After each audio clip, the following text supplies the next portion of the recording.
If I knew a decade ago that I'd be giving this toast at Meg's wedding, well, first I would have thought it meant to Pat Morin. Glad you dodged that a little bit.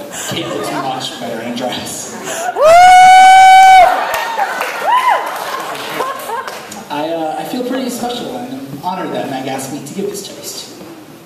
She too holds a really special place of honor in my life.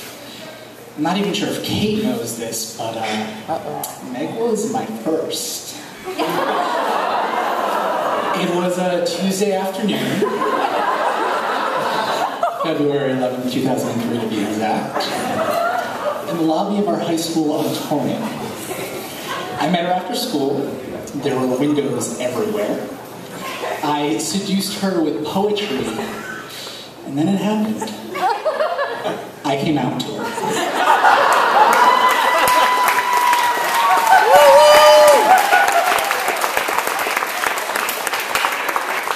And like a good friend, she faked shock, surprise, and disbelief.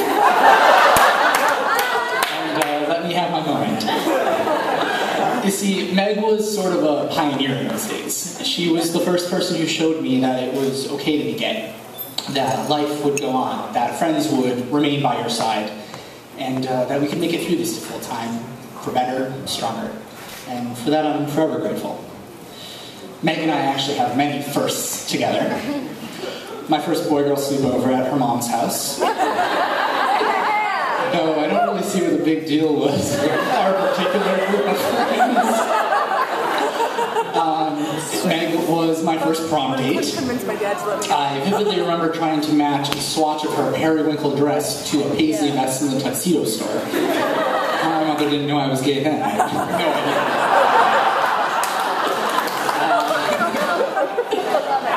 Meg took me on my first date with a guy. We went to Chippens Hill Middle School to see a performance by the Bristol Choral Society. And since Ben and I didn't have cars, she was our chauffeur.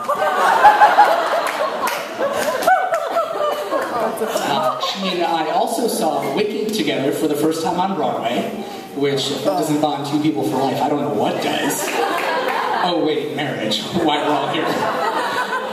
It was actually at that particular show that she received a call from her dad at intermission letting her know that she was accepted into Emerson College.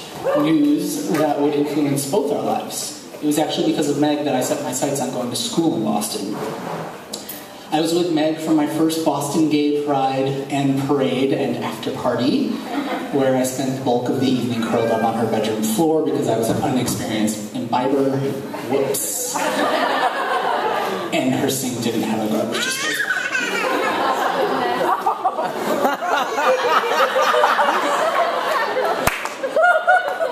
And now, because of Meg, I am at my first friend's wedding. I can remember being in the lobby of a production of Children of Eden at Harvard in January of 2008, a performance that we abandoned at intermission because it was no Jim Smith production. But anyway, we were talking before the show, leaning on each other for emotional support because at this time she was dealing with She Who Shall Not Be Named, and I was in knots over this silly blonde freshman from Boston University who sang this earlier. Hi Tommy, love you.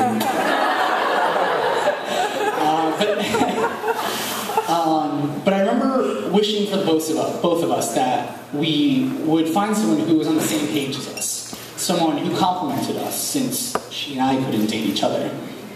Skip ahead 4 months and she starts dating Kate. Now, Kate is just the embodiment of sarcasm and wit that usually revolves around "that's what she said" jokes.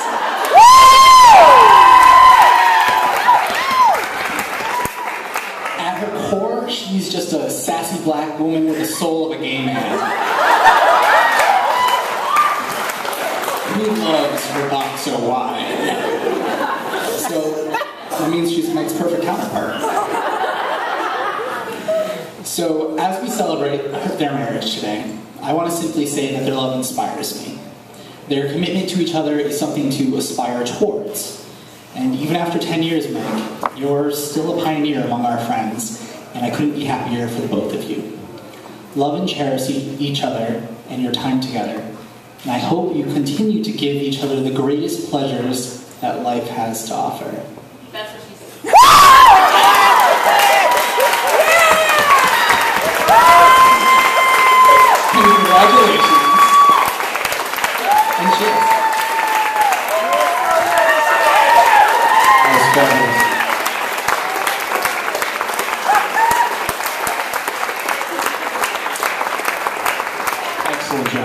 Meredith, if you would